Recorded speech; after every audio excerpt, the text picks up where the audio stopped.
I'm Miss Knox, the grade 6 counselor, and Mrs. Beck is the grade 7 counselor, and Mrs. Silva is a counselor working with grade 8 students. And today's session is focused on parenting teens with love, logic, and boundaries, giving consideration to ways we're supporting and guiding our young people.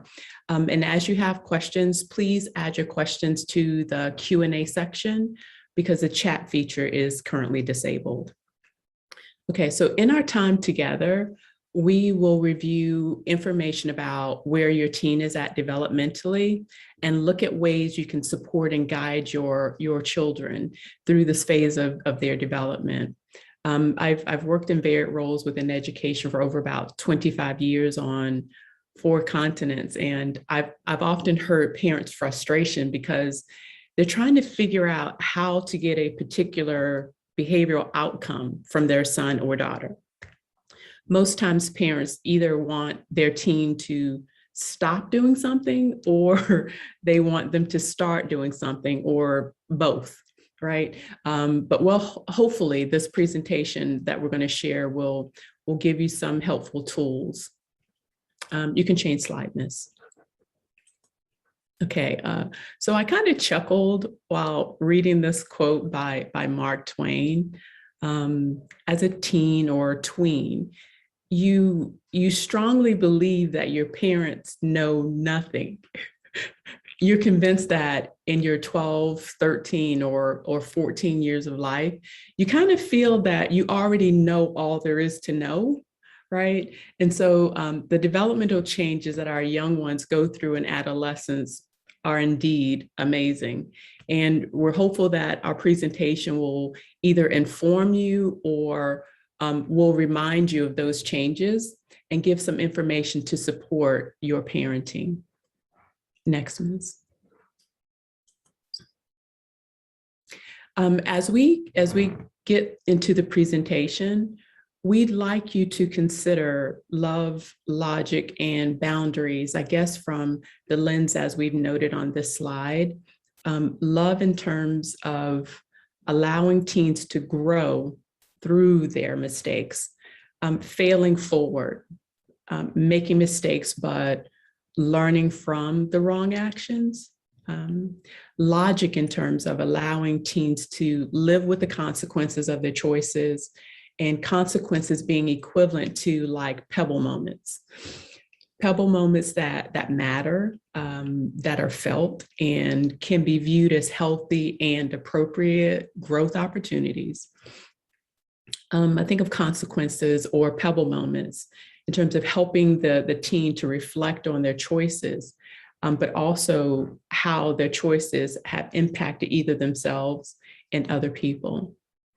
Looking at boundaries in terms of allowing teens to feel loved while learning responsibility, right? So structure and boundaries actually help young people feel safe because they're yet learning and growing through this current developmental period. Okay, Ms. Our agenda for this session is going to cover the items noted, like a brief overview of the brain in adolescent development, love, logic, and boundaries, strategies, and we're going to also try to provide a few book resources for you as well. So research tells us that our teens go through about the same rate of change that a newborn experiences in the first year of life. We know our teens are experiencing a lot of growth and change. That's physically, intellectually, emotionally, and socially. And we want to briefly look at like what's happening in your teen's brain and how it's developing, right?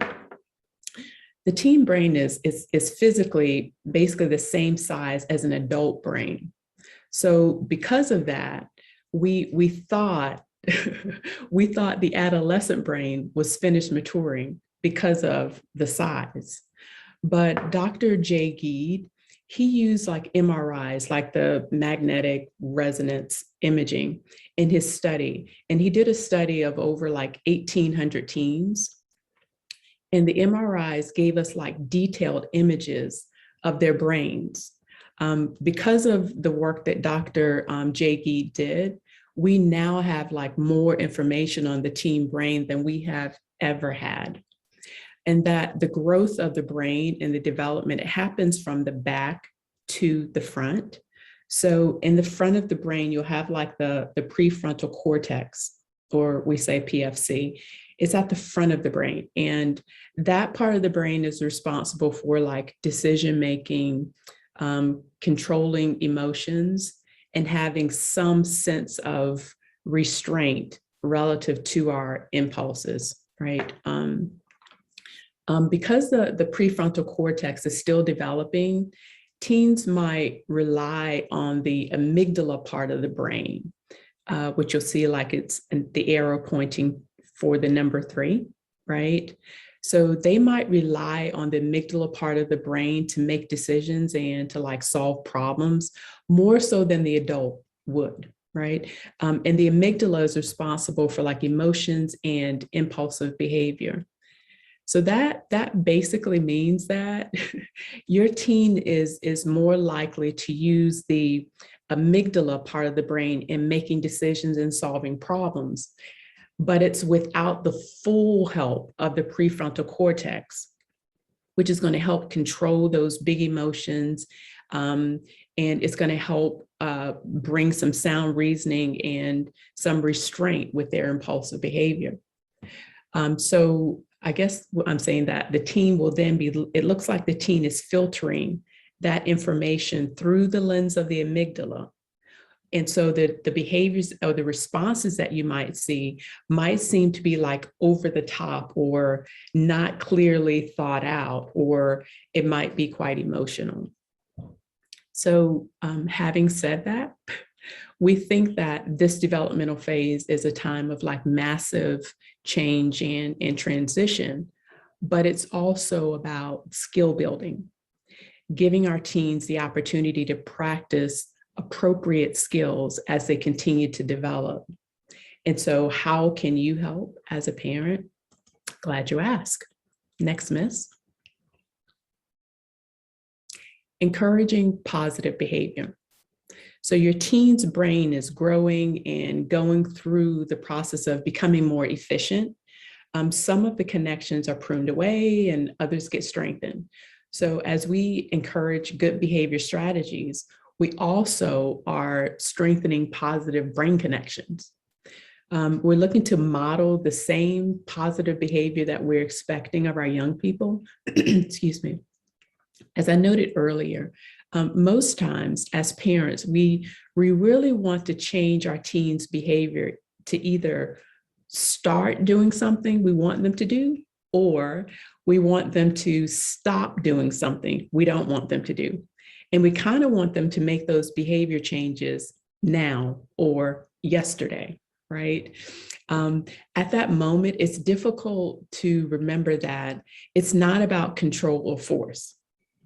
When they're pushing boundaries or being moody, as a parent or caregiver, it's hard to remember that your teen is searching for their identity of who they want to be and become as an individual person. They're also learning to practice like independence. So we model the positive behaviors as they are developing the skills during this phase of their lives. And because they're totally watching, they're looking to see if what we say to them matches what they see from us. So it's quite important that we're modeling those appropriate positive behaviors. We encourage them to get enough sleep. We know that their bodies are changing, and so their biological time clocks are also like making some readjustments. Stay connected with your teen. I think that they probably, our teens, give us the best mixed messages, like, go away, you don't understand me. And then maybe like the next few minutes, they want you to come close because you never spend time with me, right? And so as a parent, it might feel difficult at times, but I encourage you to stay connected. Know who your teen's friends are, and recognize what's important to them. Maintaining family routines and structures. It helps them to know what to expect and how to come up to that expectation, and allows them to also feel safe. Remember also that as parents, sometimes I know we might kind of forget because it gets difficult sometimes in trying to help them to develop those positive behavioral skills and strategies that we're needing during this developmental period. But it's massively important for you to remember that as parents, you are a major factor in them developing and their overall well-being. Your input is massive and it's totally important.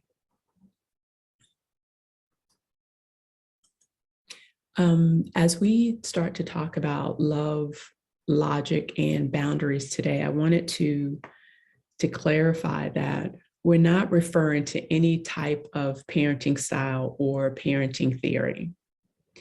We understand that there are several different types of parenting styles and parenting philosophies out there that are available, and they help guide us as parents. For example, like positive discipline or loving logic, among others.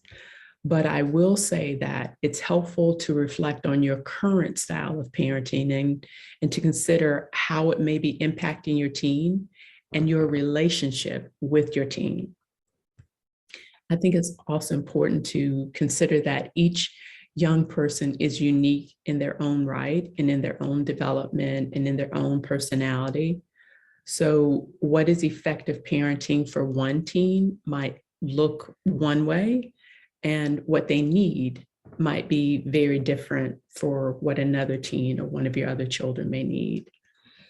And I want to say also that, I mean, we love our young people and we desire the best for them.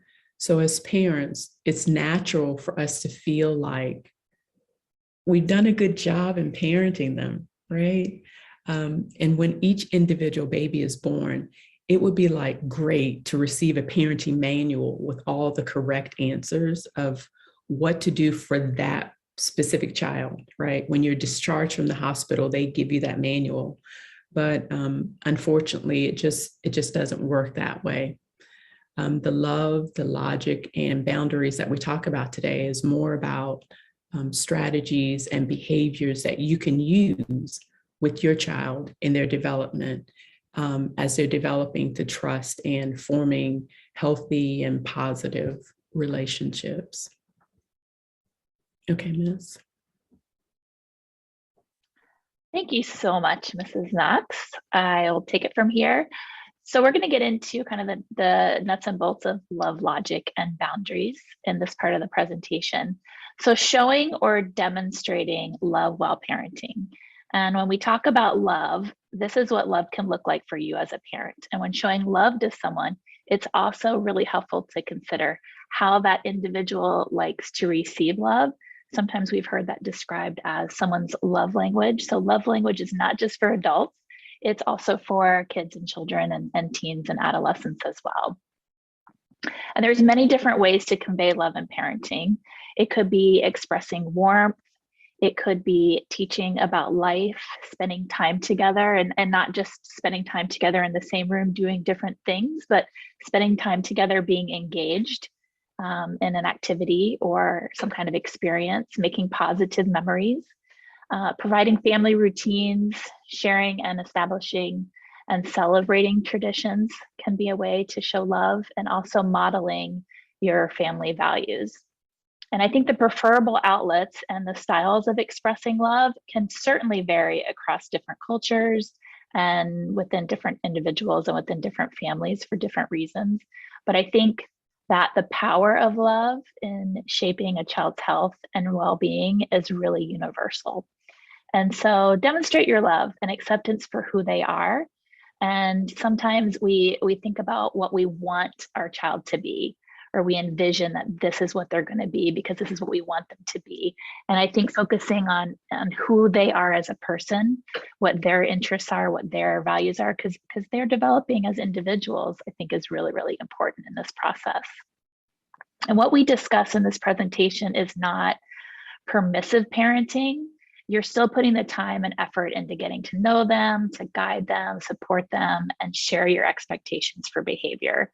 But you're also need to discipline them. And ultimately, like I said, you're recognizing your child as an individual.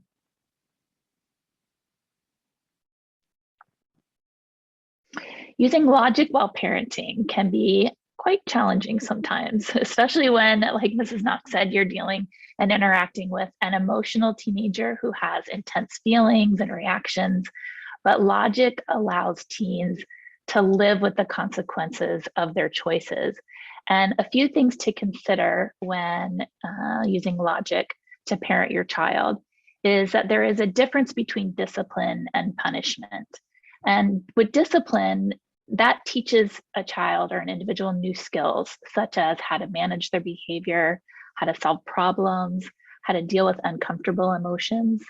And discipline also helps them learn from their mistakes. It teaches them socially appropriate ways to deal with emotions like anger and disappointment. And discipline techniques might include strategies like restitution, acts of restitution, or the removal of privileges. Whereas punishment is more about controlling a child. So rather than teaching the child how to control themselves, it's often punishment changes the way a child can think about themselves. And punishment can focus on making a child suffer for breaking the rules. For example, public shaming or physical harm might be viewed as punishment. Discipline is more about teaching and learning how to make a better choice next time. Regulating your emotions. Sometimes we need a moment or two to calm down ourselves so we can think logically about what's really happening, because sometimes what you think is going on is not really what's really happening because of the emotion that's involved with how your child or your teen is reacting. So that gives us time, if we take a break, to think about next steps. And feel free to say, I need to think about this for a bit. I need to take a moment. I just need to process it a little bit. And then this gives you time to kind of think about it and think about maybe if there's some kind of history to what's going on and how your teen is acting and reacting. Focusing on what you can control. We talk about this a lot as counselors, quite a lot. And I think remembering that you have control over your own actions, your own words. You cannot control someone else. You really can't. I mean, you can influence them and you can guide them, you can support them, but the control piece, thinking about putting it on yourself and what you can control is really, really helpful in parenting your child. Considering your child's stage of development and also their age, the development stage is different. Sometimes we'll have a sixth grader that's maybe more developmentally able to manage their belongings and organize their time and make better decisions than someone who's the same age. And that's just because everyone develops differently, and that's just science. And so considering stage and age is really important for parenting. Also connecting first and then correcting. Sometimes we might jump to just correcting a behavior. And I think it's really important to correct after you are connecting, because again, setting limits with empathy, by doing this, you're communicating that you understand your child's perspective, you're on your child's side, but your limit is firm. So that connecting with empathy and then correcting is really, really effective and helpful. And then make sure you're able and willing to follow through with what you say you're going to do. I think sometimes kids really quickly recognize, oh, that's an empty threat. They would never do that. And so, if you say that you're going to do something, make sure that you are able and willing to follow through on it. Setting boundaries. Typically, parents or primary caregivers are the ones that will teach children about boundaries. They're also learning them at school, in different ways. But when we're talking about in this example, it's typically through the home. And so they do so by example, modeling behavior, and also sometimes verbally as well. And boundaries have two main purposes. The first purpose is to protect us from the outside world, and therefore they keep us from being harmed. And the second is to protect the outside world from us. And as a result, they prevent us from doing harm to others. And when your family is setting rules and boundaries and standards for behavior, this really gives your teen a sense of consistency, predictability, safety, and belonging. And there's four basic components with setting boundaries. Love, the message is, listen, I love you, I'm on your side. Truth, I have some rules and requirements. Choice, you can choose to respect or reject the rules.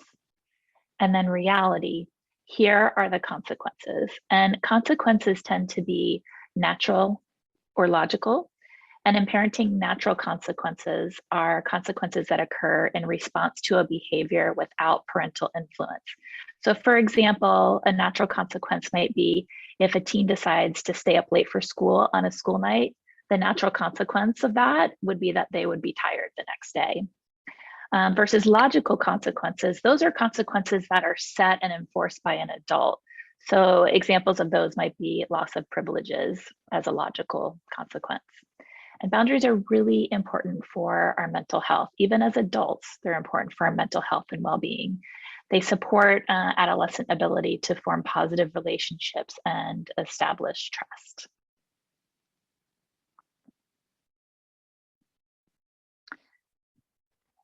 And during the teen years, the family unit can be viewed as a secure emotional base where your teen feels loved and accepted. This can happen regardless of what's going on in the rest of your child's life. That's pretty powerful. You know, there could be chaos around them, but coming home to a stable, supportive environment it really does amazing things for their development. And so families can build and support the teen's confidence, resilience, and identity. And teens are really trying to figure out, like we said before, who they are and who they want to become. And sometimes, like I said, that can be very independent from your view of who you want them to be and who you want them to become. As a parent, you're a source of care and emotional support, safety, even if their attitude and behavior might sometimes give you a different message. I think Ms. Knox really described this. So don't let them fool you, because they really do want you around and involved. They just might sometimes show it in very strange ways. So the 5 keys to strong parent relationships: expressing care, show them that they matter to you, be dependable, listen, encourage, believe in them. This helps them to feel seen, heard, and valued. Share the power. This can be hard sometimes, but treating your teen with respect and giving them a say in decisions can really help them to take ownership in some of the process of this. So work with them to solve problems and create opportunities for them to take action and lead. For example, in the past, we've done, Talk Tuesdays and presentations, so forth over the years, and we've referred to digital contracts or screen time agreements with technology. And this is just a great opportunity for you to collaborate with your teen so that they feel they have a say in technology use and also the consequences of when agreements have been broken. Provide support. Help them complete tasks and achieve goals. This doesn't mean that you're doing it for them. You can definitely help by navigating hard situations with them, but empower them, because this builds their confidence. Help them advocate for themselves. And if they need help advocating, you can support them in that, and also setting boundaries for themselves. Talk it through with them. The type of support where they're in the driver's seat, but you're in the passenger seat kind of helping them. You're the navigator at this point. Expanding possibilities, help them broaden their horizons. Be on board and supportive when they want to try something new. That can be hard sometimes, especially when it's something that you're like, I don't know about that. But if you're willing to live with it, I can think of a few things.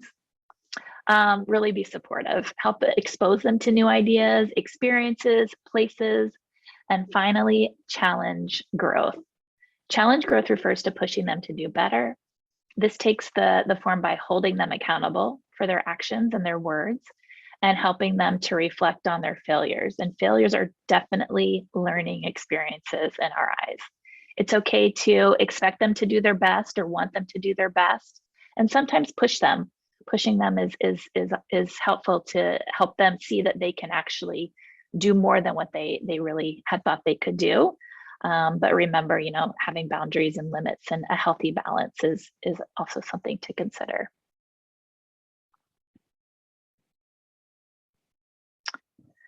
Everything that we've been discussing today is really about the development of an individual's self-concept. And self-concept is how you perceive your behavior, your abilities, and any unique characteristics or gifts that you might possess as an individual. And a person's self-concept can be easily influenced by those around them, especially teens. Whether it's a social media post of another person or a comment that you make about their appearance, self-concept can be very fragile at this age. And I'm sure many of us have been critical or overprotective at some point during our parenting journey. But when your teen experiences or feels like they're experiencing these things, it can be very damaging to their self-concept.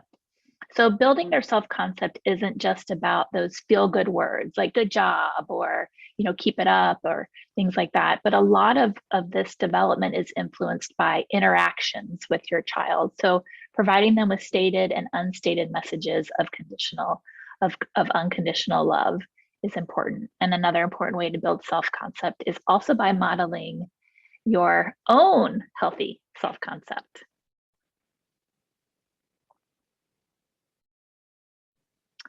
Helping to foster a positive self-concept. So this is how you can support your kid in developing a positive self-concept. Properly listening to your teen can certainly help support it. Give them your full attention.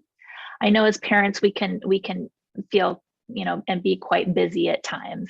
And you hardly have time to yourself. But when your child is asking for your attention, that's not the time to multitask. Turn off the TV, put your cell phone down. Whatever is competing for the interest of you, it's helpful to just give your full attention and show interest. And this can be hard. We're tired, especially after working a long day or maybe dealing with other factors that kind of take a lot of our emotional energy. But coming home to a teen that wants to talk about things is actually kind of amazing at this age.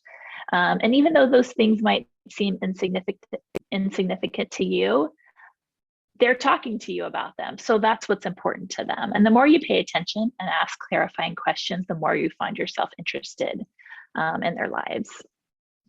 Restating helps to ensure that you're truly hearing your teen. If you restate the situation incorrectly, it gives your teen a chance to re-explain.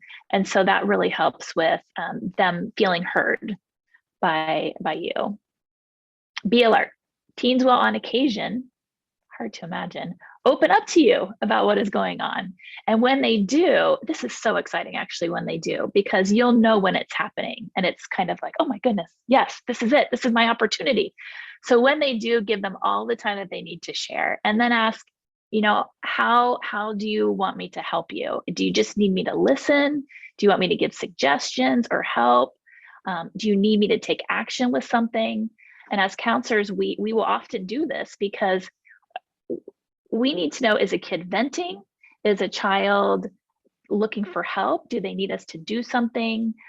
Do they just want to kind of talk it through? And so that really helps guide you on what to do next or how to be with them when they're sharing with you. Resist the urge to solve the problem for them. Sometimes we can just jump right in and want to be the problem solver and fixer. It's hard to kind of sit back and just, understand what's going on first. So it takes away, when you try to solve the problem for them, it takes away an opportunity for them to learn and grow from their experience. So discuss the choices that, when they share with you and are asking for what to do next. Share choices that you can live with. And when giving a choice, you have to be willing to allow your teen to experience the consequences of that choice. And those consequences could be positive or negative. It could go either way. So you also want to select choices that you're positioning yourself to be willing to allow your teen to experience those consequences. And it's okay to say no. But I will say, try to say it as seldom as possible, or as much as necessary. But that way, when you say no, they'll know that there's no room for bargaining. Like, no really means no. No means I've thought it through. I mean no. No is not, I heard an expression once a few years ago when I was here that no is a starting point to yes. And I was like, what? No. So think about the word no. And when you say it, you really do need to mean it. Otherwise, they'll take advantage of that and think that there is room for bargaining.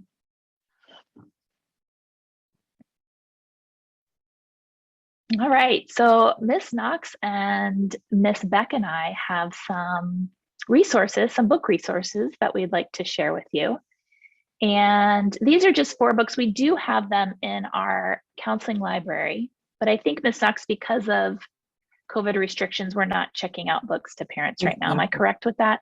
Yes, absolutely correct. Okay. Just a few of those resources that we have listed from the longer listing of resources that we have available. I see that we have one question listed, Ms. Silva, and I'll read that if that's all right. It says, my child cares so much about what his friends think of him, and this could lead him to make wrong decisions. How can I explain to him that doing the right thing is what matters and not what your friends think? Also, sometimes he might tell me that he will lose his friend or lose this friend if he does not behave in a certain way. I think this is a wonderful question, and thank you so much for posting it. A piece of our young ones' development during this time period is the importance of social connections and friends.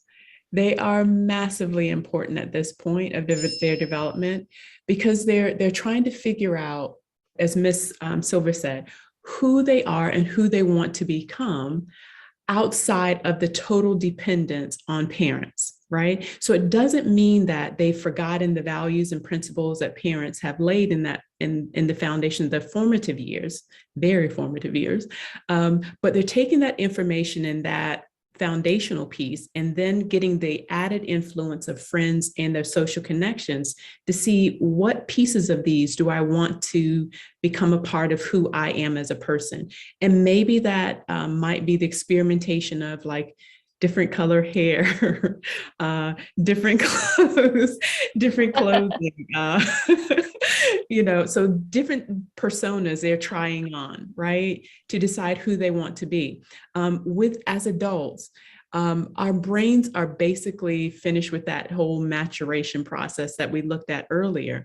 So we're looking at the situation from a different standpoint than what our teens are looking at it from, right?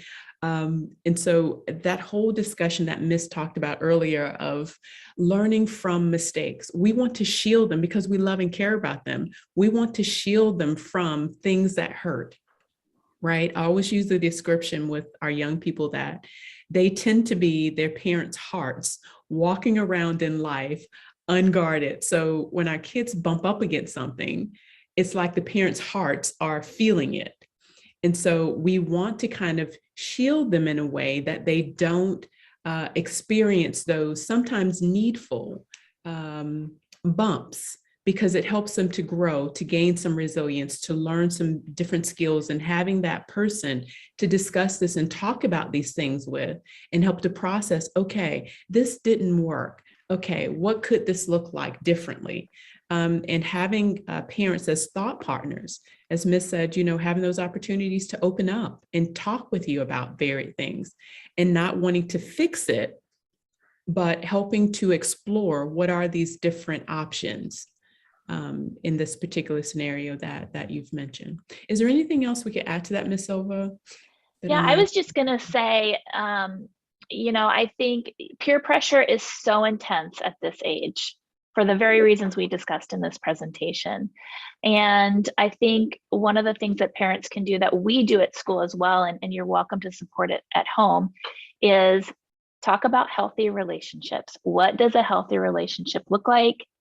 What does unhealthy relationships look like or feel like? What might a friend do that maybe would show that they're a healthy relationship?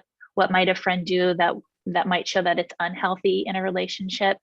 And then also talking about, this is super powerful too, refusal skills. And refusal skills are when you're peer pressured to do something that maybe goes against your values, your family values, Yes. laws, things like that. What refusal skills can you use to get out of that situation and still have respect yourself, your integrity, maintain that, maybe not a friendship, but maintain that relationship with that peer. So I think healthy relationship conversations and refusal skills are very important at this age for parents to be talking about with their children.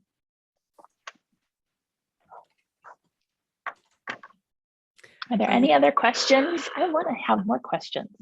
Yeah, I think that was the only question that's posted at the moment, Miss.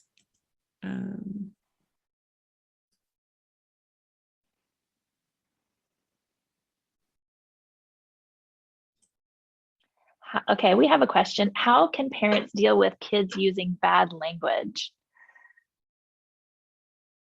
This is a good question. We talked about consequences and expectations for behavior.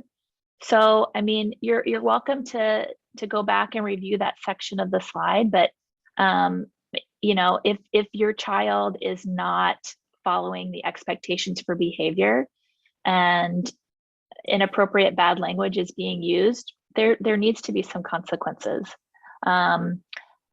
whether my child or his peers. Yeah, I mean, remember what you have control over too. I think that's also a good reminder. Remember what you have control over. Exactly. And I'd like to add in there also, figuring out what is it, helping them to decide, what is it that I'm really trying to express? And how can I express that in a way that's more appropriate? Right? Yes. Yes. And sometimes I don't know that they know what that language actually means.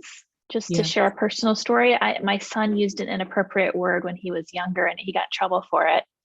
And he said to me, I'll always remember this. Well, Mom, can you just tell me what all the bad words are so I know what they are? Like, can you just tell me now and then I'll know not to use them? Because I don't think as he was learning, he just didn't know what these words meant. And so I think sometimes they're also using language that they don't fully understand what they mean or the context behind them, the history behind them. Not always, but sometimes. Yeah, family values, modeling behavior, family values, modeling behavior. Yeah. I'd like to add into that, Miss. Sometimes we think because our young ones are interacting in an international community that kind of does away with your own personal values and within your family, right? But they're massively important, even though they're interacting within an international community where those values and or principles maybe or look a little differently. It doesn't mean that you throw away your own family's values and principles. Looks like we have another question, and let me try to read that off. How can we help them when they say, I don't know what I want? That's normal.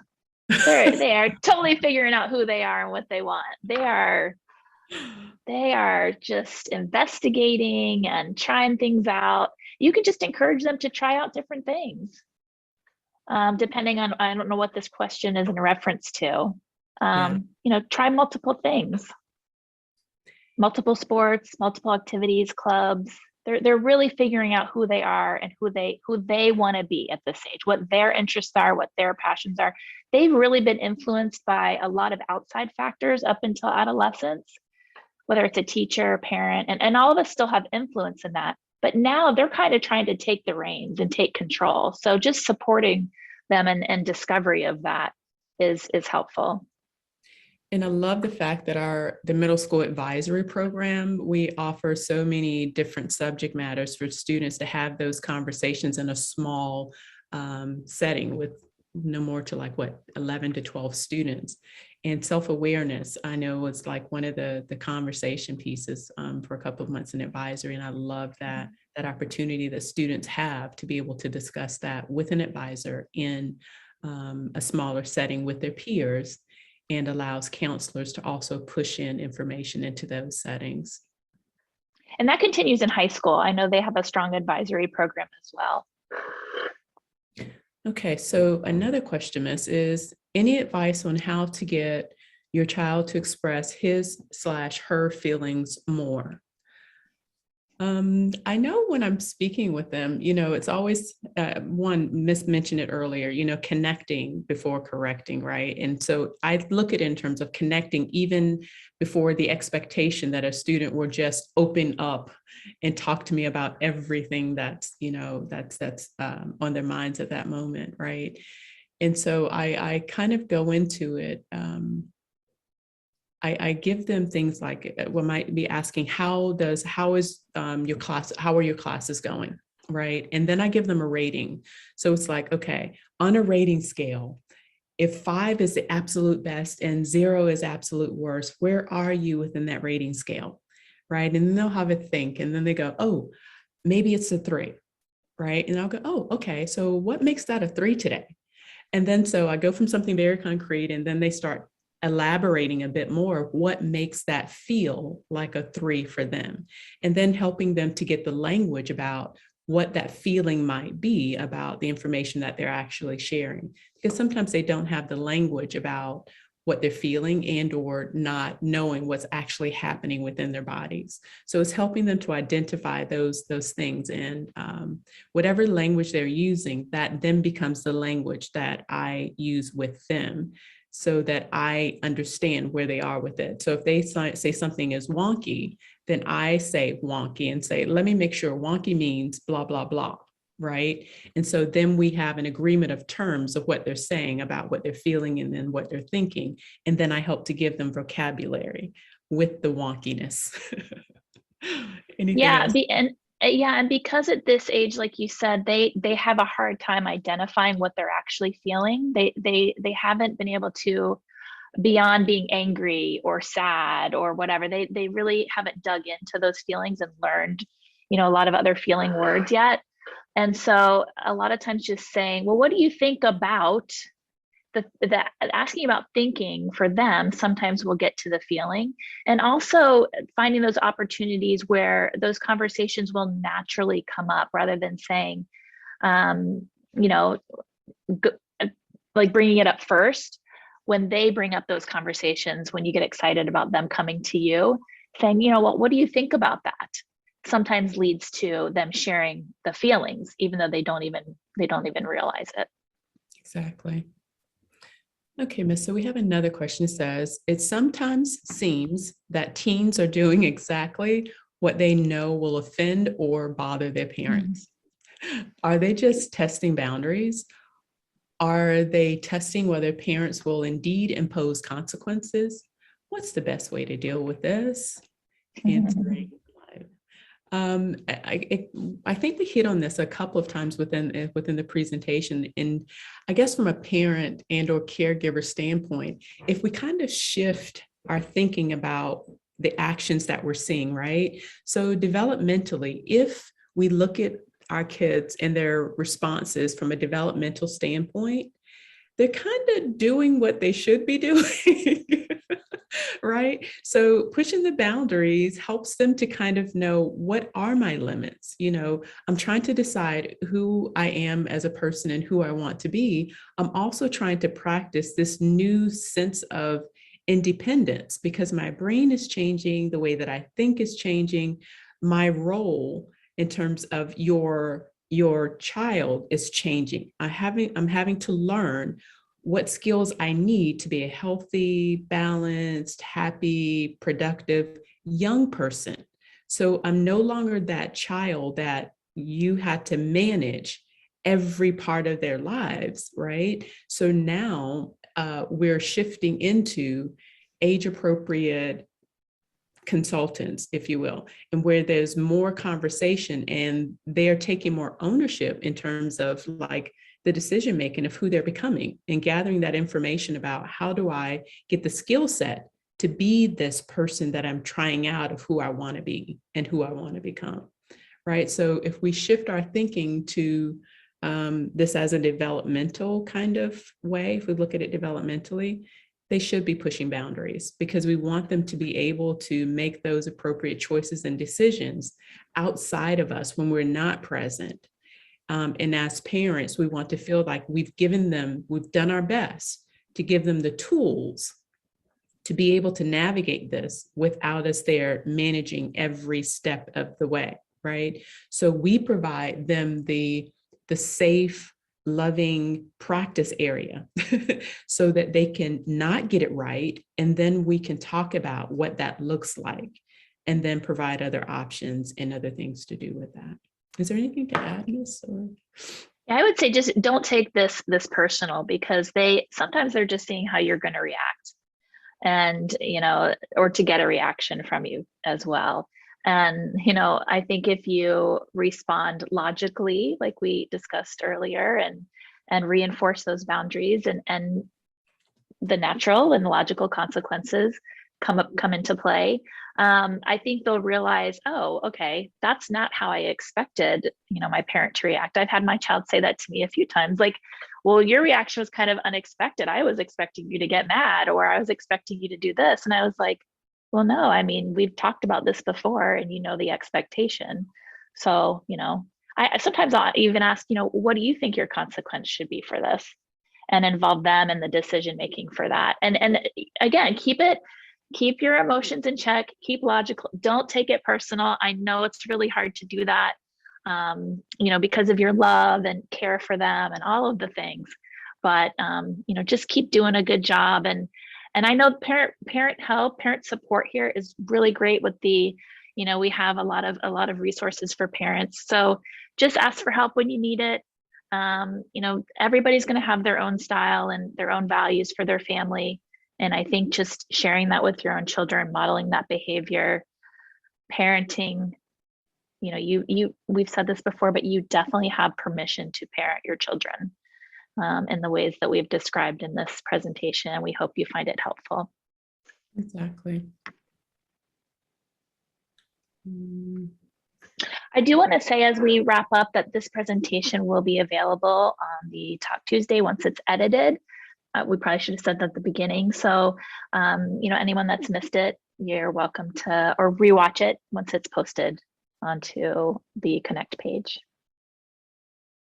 And thank you so much. We appreciated this time to share with you and have dialogue. Yeah, great questions too. Listening. Yes, and have a wonderful rest of your week.